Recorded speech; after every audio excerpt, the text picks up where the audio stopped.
Ya estamos en la mesa, listos acá en la mesa de los miércoles. Jacobo Mendoza, Ernesto de Lucas y Eduardo Urbina, que bueno, van a analizar acá el posible impacto socioeconómico y político que pueda tener la variante Omicron acá en Sonora. Muchos contagios, ¿no? Pero se dice menos letal, ya sea por el mismo la mutaciones que van dando estos virus y se van debilitando, y además de que los cuerpos pues también están inmunizados, ¿no? O sea, adquieren más inmunidad con las vacunas, en fin, pero bueno, sí hay muchos contagios. Ernesto Luco, ¿por qué te ríes? Bueno, buenos días, buenas tardes, saludos a todos. ¿De qué te estás acordando? ¿Qué? No, pues qué bueno que pues ya reconoces que sí hay muchos contagios, porque el señor Tapia es antivacunas, era de los que... ¿Quién? ¿De dónde sacas eso? Si te vacunaban te iban a poner un chip, decía que esto era una conspiración de los Illuminatis que controlaban el mundo, etcétera. Me da gusto que ya hayas cambiado un poquito tu apreciación. Bueno, ya saben, es priista el señor, ¿no? Ya te conoce. Bueno, jamás dije ese tipo de cosas, pero bueno, ahí sí se vacunó. Le encanta. Sí se vacunó. ¿Sí te vacunaste? Poquito. Ya ves. Es que me faltan dos, pues todavía. No, bueno, pues no, a una. Todas que hay, pues imagínate. Entonces. Va una. Okay. Es que sí me vacuné tarde porque, pues bueno, tenía muchos compromisos y además utilizo otros métodos y... Es de los partidarios de Trump, del dióxido de cloro y cosas de eso. Sí, tomo, dióxido de cloro. Pero, ¿y qué tiene? Pero me vacuné y pues hay que hacer todo lo posible, ¿no? Buscar todas las medidas posibles, ¿no? Ahí está, tú ya te contagiaste. Sí, ya. ¿Tú, Jacobo? Ya me dio. ¿Eduardo? Ya. Bueno, a mí no, fíjate, ¿Cómo la ves? Es lo que tú crees, pero bueno. Bueno, ya, pues qué bueno. Está bien, seguías el ejemplo del presidente de la República. Y si me contagié, pues no, yo creo que no me han... Traía el detente en la cartera, traía el detente. Ya tiene anticuerpos. Pues a lo mejor no, parece ser que no me quedaron secuelas. Entonces, según el doctor en epidemiología, Ernesto de Lucas, pues él dice que ya me contagié. A huevo, pero ya me contagié. Bueno, ándale, pues a ver, comiénzale pues Ernesto de Lucas, a ver, No, pues mira, son tres las aristas que nos marcaste para poder estudiar este nuevo brote de variante, del Omicron. La primera, pues, miría el impacto social, pues evidentemente no nomás en México, no nomás en Sonora, no nomás en Hermosillo, sino en todo el mundo ha tenido un impacto social. Si mal no recuerdo, fue el 27 de febrero cuando en México se hace ya de manera pública la primera aparición del COVID, pero nomás que el de 27 de febrero del 2020. O sea, ya vamos para casi 2 años de que estamos con esto. Y bueno, no, acá en donde... 27 de febrero en México, públicamente ya el gobierno reconoce la primera aparición de... ¿No fue poco después? No, fue el 27 de acá febrero. En Sonora como el 14, una cosa así, ¿no? Sí, de marzo, el 15 de marzo. De marzo, ajá. Porque era el puente del 21, recuerdo que separaron las clases ahí. Pero bueno, ¿qué hay que destacar de eso? Sí, yo creo, no sé si no me meto a la parte médica, sí, el país es uno... si no es que el primero de los que ocupa los más altos rangos de mortandad o mortalidad en todo el mundo, seguido por India.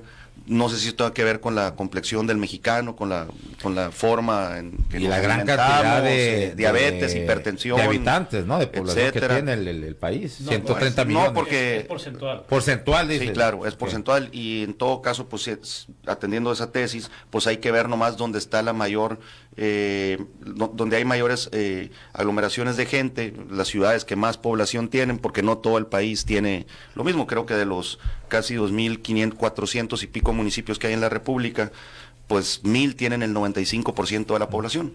Y el sistema de salud que dejaron, ¿no? Ese no. Bueno, si te refieres a la época de Bartlett, cuando fue secretario de Gobernación... no, ahí no empezaba el desmantelamiento todavía, ¿no? Bueno, de este señor, ¿cómo se llama el zar del COVID?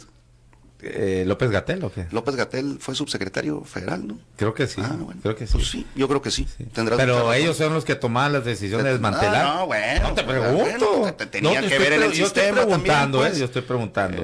Entonces, pero sí fue, ¿no? Fíjate, Calderón creó la COFEPRIS con una onda así muy de copiarle a la FDA, que el sistema de salud es totalmente diferente, pero para que veas cómo iban encaminados, ¿no? En desmantelar el sistema de salud. Sí, no, que te rías, pero ahí iban encaminados a eso, ¿no? A regalarles al ¿cómo se llama el de Grupo de Ángeles? Sí. El de la radio. Al que llegó a cenar el presidente de la Sí, Casa ¿cómo Blanca, se llama? Olegario Vázquez-Raña. Fue con el presidente Sí. a cenar a Washington, ¿no? Pues no sé. Sí, claro. Pues, y eso sí, que pero- tiene que ver ahí pues, están. pues, bueno, yo pregunto, bueno. pues si no tiene nada que ver entonces la desmantelación del sistema de salud. También. No tiene nada no, que ver. también, claro que también, por Y supuesto. el mal y cómo nos alimentamos y cómo dejamos Y que los todas 70 esas años y esas todo lo que quieras. No más que gran cantidad de los transnacionales, funcionarios, no más que gran cantidad de los funcionarios de gobierno también fueron parte de esos 70 años y también más- llevan responsabilidad. ¿cuáles? Bueno, el principal ejemplo es el SARS-CoV que tenemos en México. No. Fue parte del sistema arcaico Bueno, neoliberal ahí que tanto... Jacobo, no, tú eres voy a el que lo dejar está al diciendo. No, yo estoy diciendo Bueno, fue parte López Gatell de ese que sistema. desmantelaron el sistema. Fue parte López Gatell de ese sistema. haya sido o no haya sido bueno, ahorita aquí se lo voy a dejar, Pero bueno, porque es no el estoy SAR, para andar es el defendiendo SAR nada, pero- anti-COVID. En Ah, fin, vale, pues. estamos hablando del impacto social. Y en ese sentido sí tenemos en Sonora, según han reportado las autoridades, un aumento de hasta un 50% de más. Tiene que ver con las fechas decembrinas, con el pico que esto Sí. que nos ha enseñado el COVID, que tiene particularmente los meses más fríos. Y que se supone lo que es más positivo, contagioso, que ¿no? era lo que decías tú ahorita, sí es Esta más variante. contagioso, no tan letal, porque los datos que también han informado te habla de que los hospitales ahorita, por cuestiones de COVID, tienen visitas hasta un 33% y solamente las camas que tienen o están equipadas con ventiladores están ocupadas en un 14%. Entonces, eso te habla efectivamente de que es una variante que contagia, que va a hacer que esto continúe, pero que a su vez, pues de lo malo lo bueno, es que no es tan letal como las deltas y las otras variantes que se habían presentado. Ayer la propia Secretaría de Salud informaba de cifras récord de contagios en Sonora desde el arranque de la pandemia o desde que formalmente se reconoció esta situación, que fue el 15 de marzo, lo comentamos ahorita aquí en la entidad, y daba solamente, digo, no que sean muy pocas ni que nos debamos de alegrar, cualquier muerte evidentemente no se puede de ninguna manera ver desde una perspectiva positiva, 9 personas únicamente fallecidas hasta el día de ayer, es decir, sí hay más contagios, pero hay menos letalidad. pero menos muertes. Bueno, vamos a ir a una pausa después de que se adueñó el micrófono el señor Oye, Ernesto pues, de Lucas. no, pues ya no. Y bueno, después de la pausa venimos con Jacobo Mendoza y Eduardo Urbina, ahora que en su entrada. Vamos a rápido, una pausa de 3 minutos, una pausa comercial y regresamos en la radio con Aarón Tapia. No son relaciones públicas, es periodismo sin tapujos ni mordazas. No se vaya.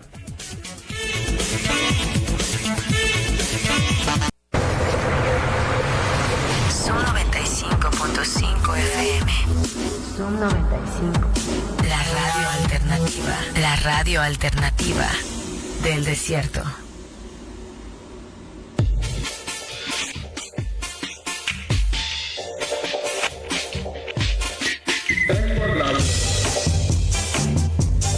Regresamos en la radio con Aarón Tapia, no son relaciones públicas, es periodismo sin tapujos ni mordazas. Bueno, estamos hablando sobre el posible impacto socioeconómico y político en el estado de Sonora, sobre esta variante Omicron.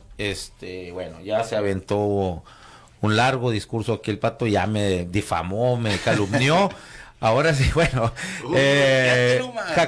Jacobo Mendoza, venga. Bueno, ahí voy en mi turno. Buenas tardes, señores y auditorio.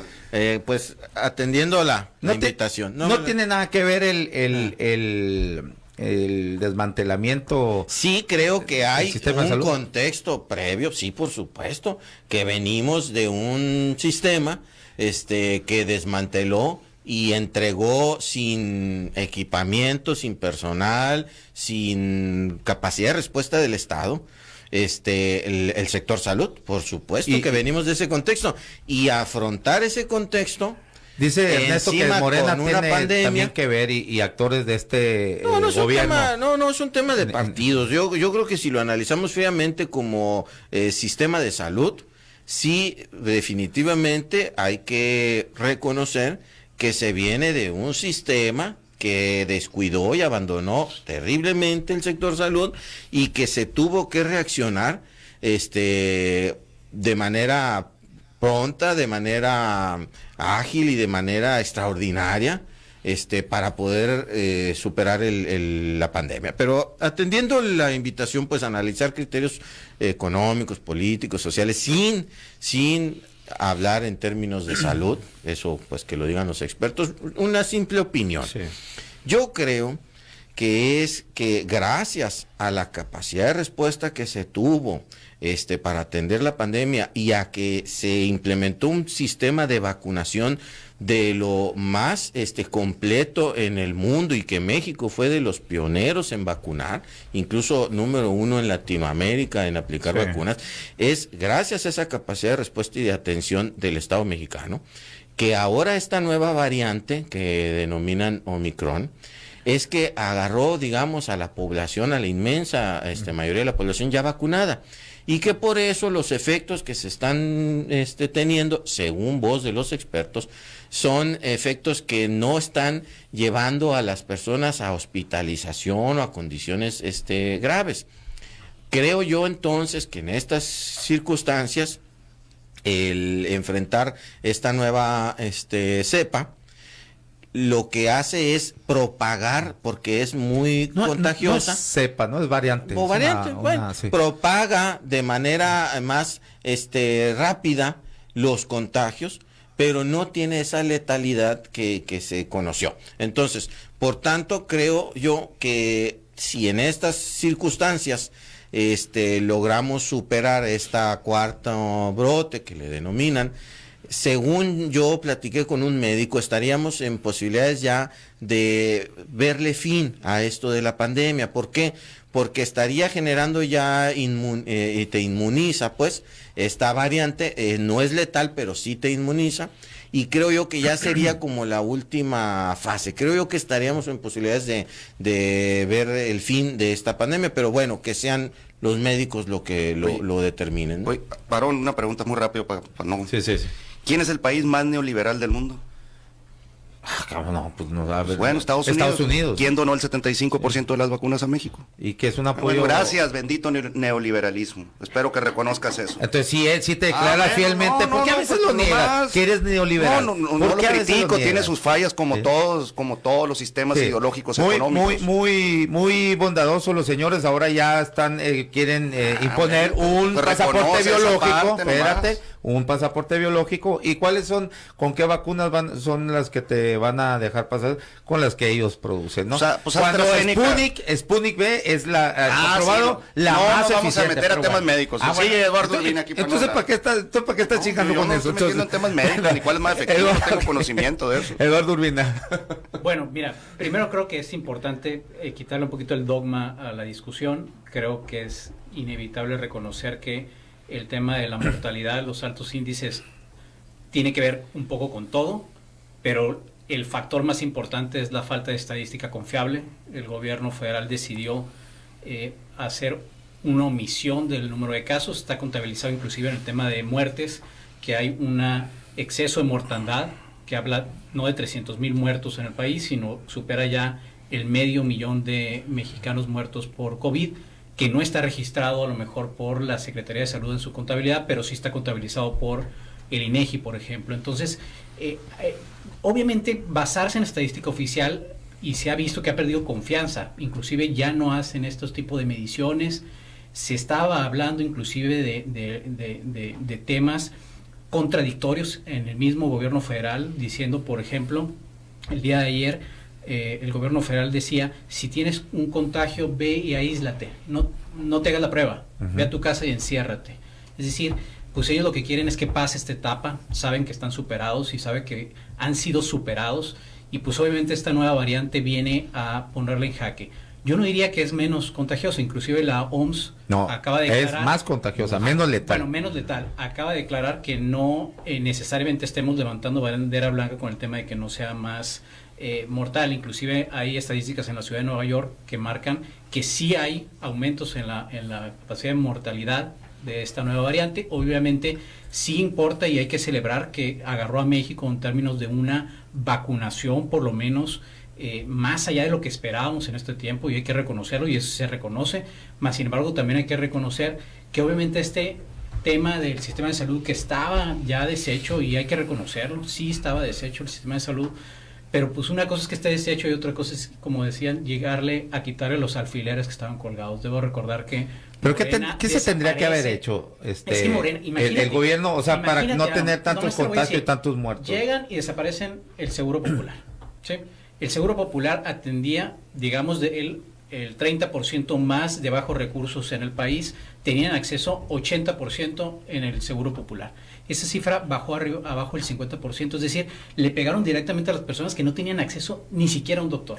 Y lo podemos ver hoy en las filas, fundamentalmente en estas farmacias que tienen doctores llenos, donde tienen que intentar hacerse la prueba y todo eso. Entonces, obviamente, si bien estaba, y lo reconozco, con una deficiencia total del sistema de salud, pues no ha pasado nada con Morena el nuevo y no han... Pero digamos, tú atribuyes a la desaparición del Seguro Popular, atribuyes que tanta letalidad, tantos muertos... No, a la estadística. Porque no tiene nada que ver, ¿no? A la estadística. Porque el sistema popular canalizaba a los hospitales generales, ¿no? Yo lo que estoy diciendo es una regla de 3. Si tienes pocos casos porque haces pocas pruebas, es normal que entre las pruebas que tienes positivas haya más muertos, porque los muertos, las pruebas las puedes ocultar a los contagiados. A las personas que pierden la vida no los puedes ocultar, aunque lo han querido hacer. Y está demostrado porque en 2 instancias, es decir, el INEGI dice que hay más de 500,000 de habitantes fallecidos, digamos, de la pandemia, y apenas la estadística acaba de superar los 300,000, es decir, ni siquiera han reconocido el verdadero impacto social que ha tenido el coronavirus. Entonces, si estamos hablando de eso y lo podemos extrapolar muchas cosas en materia económica, cómo han intentado minimizar el impacto económico de la pandemia, cómo han intentado minimizar las cuestiones obviamente sociales, que ha impactado las cuestiones educativas. Debo recordar que están forzando el regreso a educación. Hasta ayer habían dicho el gobierno federal, regresan todas las escuelas, y 14 estados habían decidido dar para atrás. 14 estados no están decidiendo no regresar, mientras que 18 sí han mantenido el tema de regreso a clases, pero no sabemos realmente cómo está ese regreso a clases, y sobre todo toman la decisión de regresar a clases cuando está contabilizado, que por lo menos dicen que en Europa y en Estados Unidos. México, por más que quieran, no es ajeno, es un tema global, y si dicen que en las próximas 6 semanas más del 50% del norte de Europa y Estados Unidos van a estar contagiados, pues ¿por qué México no? Entonces estamos hablando de que obviamente viene digamos un contagio masivo, que si bien puede ser... Y otra vez a parar las clases, no, yo creo que luego después van a venir la crítica sobre... Bueno, el problema, te voy a decir cuál es el problema. El problema es que lo cerraste. Pues la decisión la están tomando de que regreso a cuando debiste haber regresado. Regresas ahorita cuando no debes regresar. Parecía que el gobierno está, pues obviamente, reaccionando tarde o reaccionando temprano. Está desfasado completamente de la realidad. Obviamente no habían regresado por una falta de aplicación en las escuelas. Es decir, los maestros no estaban siendo vacunados. Hoy están siendo vacunados aquí en Sonora, cosa que celebro. Con Moderna. Hace un año fueron. Con Moderna, Aaron. Estamos siendo muy tarde. Oye, bueno, Ernesto, el regreso a clases, que aquí en el estado se tomó esa decisión. Creo que la semana pasada para centrarnos más en acá en el estado, alguien preguntaba y hacía una crítica al respecto, y con toda la razón comentaba, oye, ¿cómo es posible que los diputados no vayan a volver y mientras tanto están pidiendo que los niños sí regresen a clases? No sé si esa es la baquetonada de los diputados. No, por eso, pues, pero tenía razón, o sea, se explicaba ahí.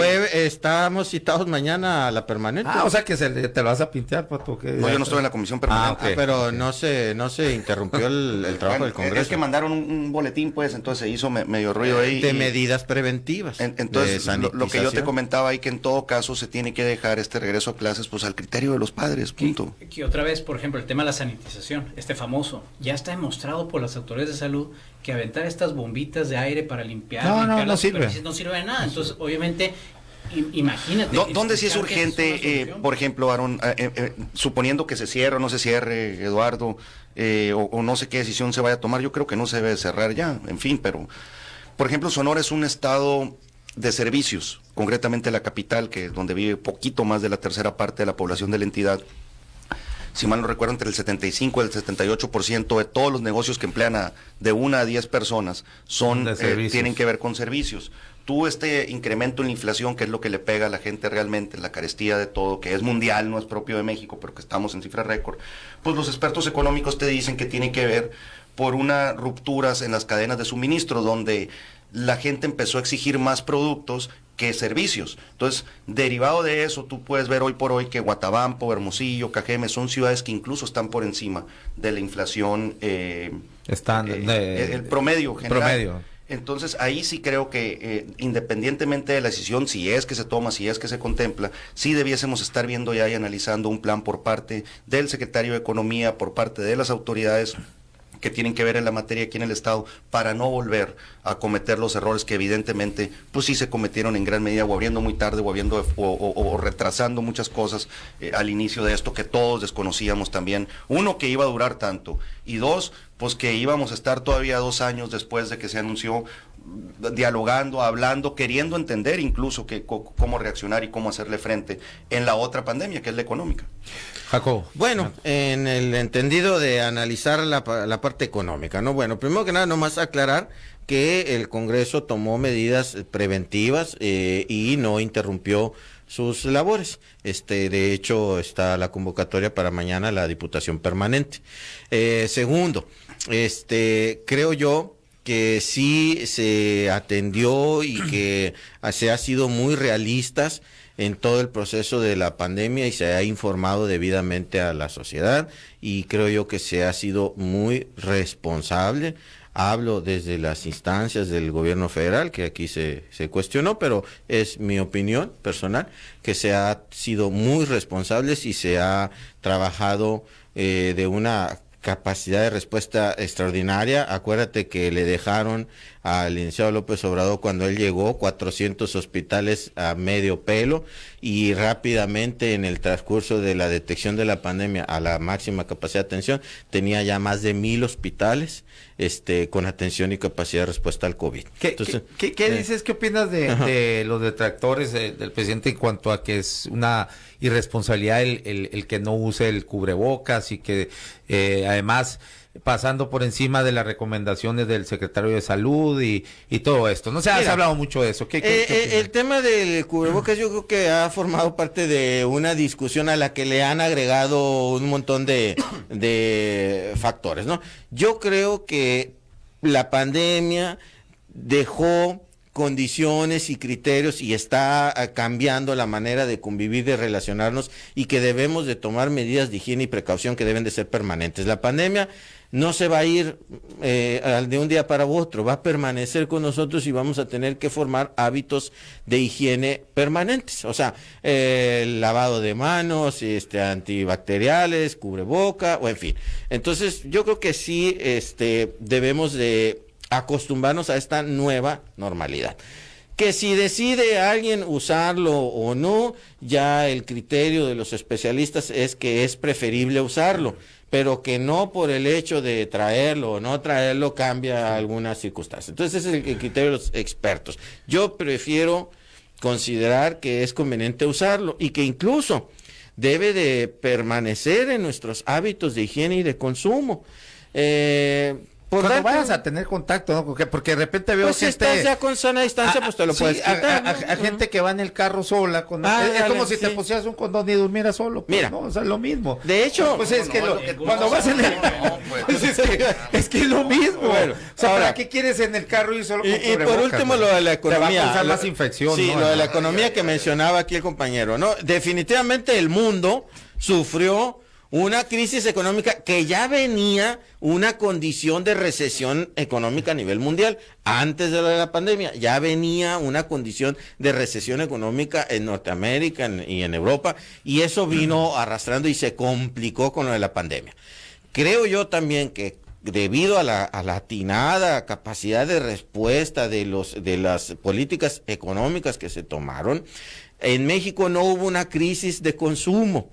Sí, por supuesto que afectó los negocios, afectó economías, afectó empresas, el mundo cayó en crisis, y la crisis no solo son de las cadenas productivas, es de proveedurías, es de abastecimientos. ¿Cadenas de proveeduría? Que no fue, digamos, ese impacto tan devastador para México, porque en ese escenario económico de no haber tenido la capacidad de respuesta de este gobierno, nos hubiera llevado a una, aparte de la crisis de salud, a una crisis económica de la que no nos hubiéramos podido recuperar quizá. Pues no. Entonces, dicen que está muy mal el país. Pues no. Que se va a Citigroup. Habrá quien diga muchas cosas, pero la verdad, ahí están los indicadores, es que se ha sostenido el país y que hubo, con todo y todo el año pasado hubo crecimiento. Dice el Pato que el dólar, que no haya subido el dólar, el dólar es un indicador de una estabilidad económica. El Pato dice que se debe a factores el peso externos. Incluso ha recuperado valor el peso ha recuperado valor.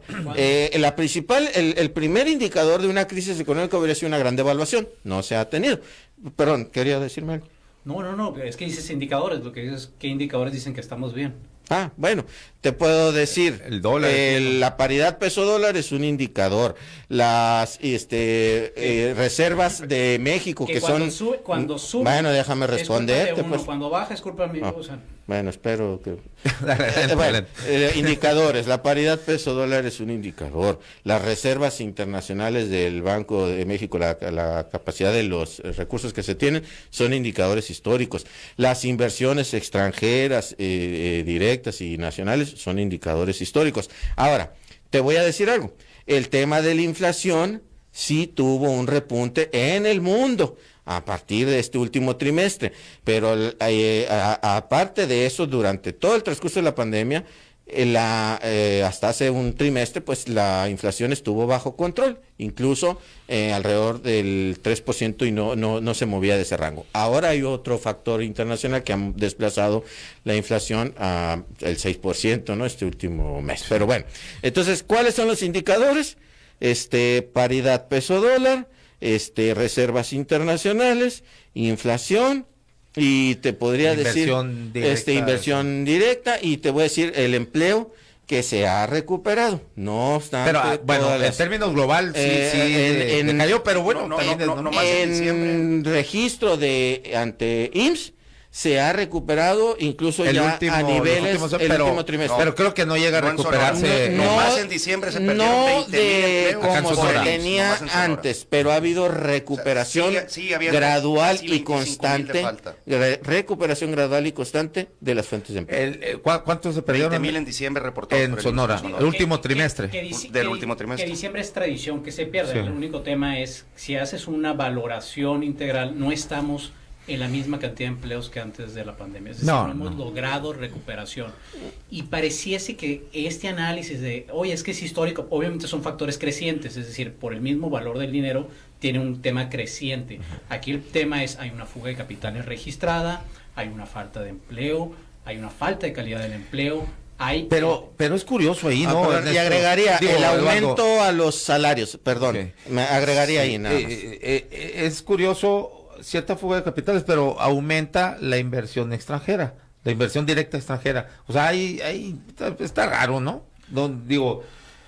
Obviamente, mira... que no será un complot, como decía, de desestabilización, o qué, porque... No, es que a ver... Porque cuando gritan que el mundo ha perdido la confianza en México para invertir, pues la inversión directa extranjera está creciendo. ¿Cómo? Bank of America. Ayer saca su publicación, su perspectiva para... ¿Citigroup? ¿O quién? Bank of America. Citigroup anunció la venta baja digamos el pronóstico de crecimiento del año que cerró a 5.5, que es menor al que se tenía estipulado, y este año que empieza a correr el 2%, es decir, pero qué cosa es la expectativa de crecimiento es una proeza en estas condiciones crecer más del 5%. Pero Standard & Poor's había dicho como está el mundo, no es una proeza, porque es un efecto rebote. Es decir, presumir el 5.5 es porque bajamos casi el 8%, 10% del año pasado. Es un efecto rebote. El problema es que no hayamos rebotado con suficientemente fuerza. A comparación de países de América Latina, somos el país que menos rebotó en factor económico. Es decir, no estamos presumiendo. A comparación de los demás países... Antes, sin pandemia, no hubo crecimiento económico. Ahora con pandemia, ante un contexto internacional, el más adverso de todos, donde el mundo no está creciendo económicamente, salvo algunas economías, México tiene la capacidad de crecer al 5%. No, hay una gran recesión mundial. Lo que pasa es que se tiene la expectativa de este año. Porque habían perdido. México no. México no lo está haciendo. ¿Y cuál es un problema mucho de riesgo? Es decir, está habiendo en los documentos internacionales de valoración de inversión pérdida o cantidad de riesgo. Uno, porque muchos están focalizando en el tema de la reforma energética, qué va a pasar, cómo va a ser, sobre todo en el tema de las inversiones, el tema de la infraestructura, obviamente inversión del gobierno federal. Bien. Es decir, hay cuestiones que dan confianza a inversionistas internacionales. A ver, eso de la reforma energética, sí, es que están a la expectativa. Si ya dijo el gobierno, 46%, ¿qué quieren? ¿Qué más quieren? 46% de la iniciativa privada. Eso no es nacionalización ni hacer a un lado la iniciativa privada. Que para mí deberían de quitarle hasta dejarlas en 5%. Porque ya hemos visto las experiencias que tenemos con Iberdrola y con una bola de léperos y ahí. Con Barlet, ¿no? En los 80s. Pero ¿qué tiene que ver Barlet con la energía? ¿Cómo que tiene en que los ver? 80s? Pues, ¿qué tenía que ver? Responsable de ¿Qué tenía que ver en los 80s? El segundo en el esquema del sistema, o sea, que gobernaba, es ad hominem, en la eso, parte más arcaica del gobierno abogado. En México. En los 80s era el secretario de Gobernación, de nombre Manuel y apellido Barlet. ¿Y qué pasaba ahí con el un poquito para réplica. Y estuvo muy mal. Y un poquito para réplica. Qué bien nos ha ido con la privatización, nos ha ido requete bien. Les voy a mandar nomás, les voy a leer un mensaje porque le mandan mensajes a los tres. Al final, bueno, van a saber quién es. Pero dice, bueno, esta mesa es la buena, dice, polémica. Se pone bueno, mensajes, dice, a mi buen Pato de Lucas, paisano y el único valioso que queda del PRI. Aún no me ha comprado vino honesto, dice, ¿no? Bueno, vino. Ahí te mandan un mensaje para que compres. Eduardo Urbina, joven político muy inteligente, valioso para Sonora, que por nada se afile a algún partido, pero sí hay que verlo en las boletas del 2024. Y mi gran amigo de la 4T, Jacobo Mendoza, está llevando un gran trabajo en el Congreso, sabe qué y cómo, dice, abrazo. Bueno, para todos, con nadie queda mal, ¿no? Ya se imagina quién es, ¿no? Sí saben. Saludos, mi querido México. El México, así le dicen a Salvador del Castillo. El notario, ¿no? Sí, licenciado Salvador del Castillo, sí. Bueno, nada más cerrar con esto, porque como réplica le digo, y es precisamente la CFE, y es Barlet, y es el gobierno del licenciado Andrés Manuel López Obrador y del doctor Alfonso Durazo en Sonora, el que anuncian la inversión histórica en Puerto Peñasco de una planta solar, 1.300 millones de dólares, porque si están para las opiniones del Barlet con un esquema de participación pública privada que nos va a tocar definir, pues también habla de las inversiones que está haciendo CFE en Sonora. No, es que, está bien, dejemos de pensar. Está bien. Eso está muy bien, palomita, muy bien, aplausos. Pero no es indefendible, completamente indefendible muchas cuestiones que está haciendo la misma Comisión Federal de Electricidad. ¿Cómo qué? Y la ineficiencia con la que da eso. Nunca ¿Qué ineficiencia? ¿Cuál ineficiencia? Nunca se han visto apagones como se han visto con la ese es un asunto precisamente de la privatización que pasó en Texas. Te la voy a poner más fácil. Cerrar la llave para venderles el gas. Te la voy a poner más fácil. Te la voy a poner más fácil. Hubo heladas que no había visto de 40 años, por eso cerraron los tubos y la dependencia energética del gas de Texas ocasionó eso. Precisamente los vicios. Agarramos otro tema, pero te quiero hacer una pregunta. Venga. ¿Ya bajó la gasolina? ¿Ya bajó la luz? Pero no ha subido, ¿ya subió? ¿Ya subió? Claro que subió. No, la gasolina, también 32 subió. Centavos. Sí. ¿Cuánto subió con Peña Nieto? ¿Cuánto? Con su famosa reforma energética. ¿Cuánto? De 10 a 17, 18, 20 pesos. No más que esta administración prometió que no iba a subir, subió. Prometió que iba a bajar, no bajó. Qué malos son, qué bárbaro, qué malo. Bueno, a ver, está bien, pues. ¿Cuál gasolinazo? Ahí hay gasolineras todavía a 19.95. Sí, o sea, pero porque eso lo rige el mercado. Bueno, entonces ¿qué estás? Y la reforma energética fue lo que promovió y fue lo que permitió. Que la gasolina está barata, no estoy diciendo que está barata. Lo único que estoy diciendo, no ha subido a los niveles que sobre todo Peña Nieto y también Calderón fue el que inició con la gasolina. Hay que recordar, hay que recordar que Calderón inició. No es obra de esta mano invisible del mercado, Hay una decisión firme del gobierno, de mantener bajo control el precio de las gasolinas. Eso es mentira. Es mentira. Si no ha habido gasolinazo, ¿cuál mentira? 32 centavos el gasolinazo. Está a cuando la inflación 95 se ha sostenido Da para más conforme, sí, conforme a la inflación. O sea, Ojalá, tampoco, que porque no exagerar. se va- O sea, ¿cómo pueden estar acusando del gobierno de gasolinazos cuando de 12 pesos A ver, subió a nadie ha 20? acusado De gasolinazo. Calderón que valía 8 Y pesos lo también subió a está 12, mal. 13 Y pesos. también estuvo También mal. estuvo Bueno, mal.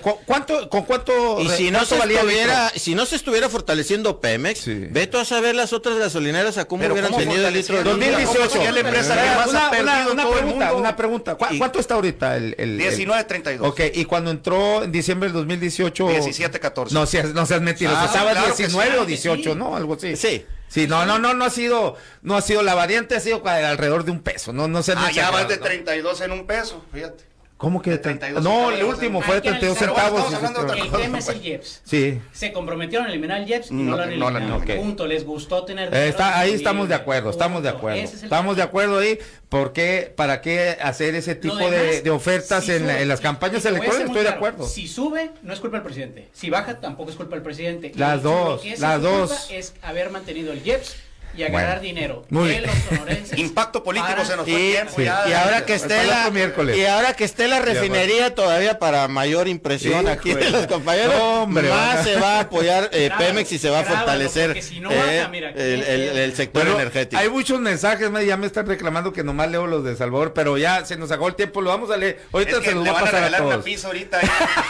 Por eso.